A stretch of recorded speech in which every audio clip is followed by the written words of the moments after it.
Hello and welcome to Module 2 of Pastoral Care Field Education.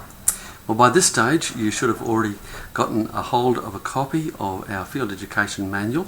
Do trust that you've taken the time to read through that carefully and have made yourself familiar with all that is involved in this particular subject. Also, by this time you should have now completed your semester planner and submitted that to me, preferably via an email, or you could in fact drop it in at our college office as well. If you are having any difficulty in this regard, please get in touch with me. We need to get that sorted out as quickly as possible so that you can progress uninhibited in your field education for this semester. Well, the topic for today is focused upon the importance of developing reflective practice.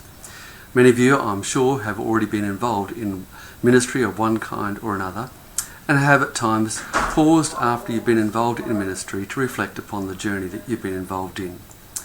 Well, we start this lecture by looking more particularly at the ministry of Jesus to see the way in which he developed his disciples, that band of followers who came alongside of him, who watched, who learned so much by simply being in his presence, but who were then also given the opportunity to begin to exercise ministry in the name of Jesus, and indeed in the power that he would provide.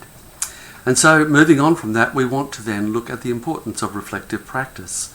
In fact, we see Jesus even doing this kind of thing with his own disciples as he trains them for future ministry.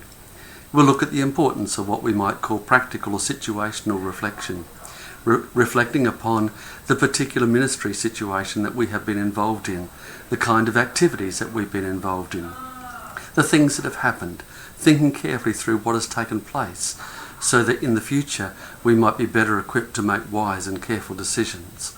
We'll then look at the importance of theological reflection, that is, looking at the importance of why we do things when it comes to ministry. For many of us, it's very easy in ministry to simply replicate the ministry patterns that we've seen in those that we have admired. But more than that, we need to have established a clear understanding of what are the biblical and theological principles that underpin our ministry practice and exercise. And finally then, we'll be going on to look at the importance of what we call personal reflection.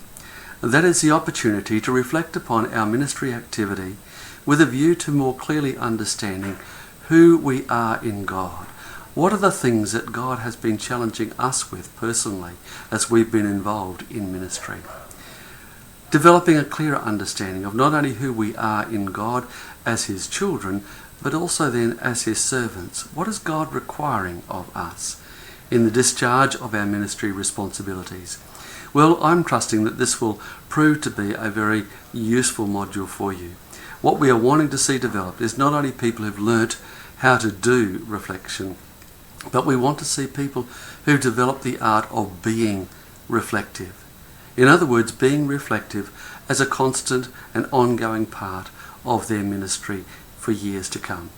Well, I trust that God will bless you, and again, if you have any questions or concerns about anything that pertains to this subject, please don't hesitate to either email me or give me a call. I'll be delighted to help. God bless you.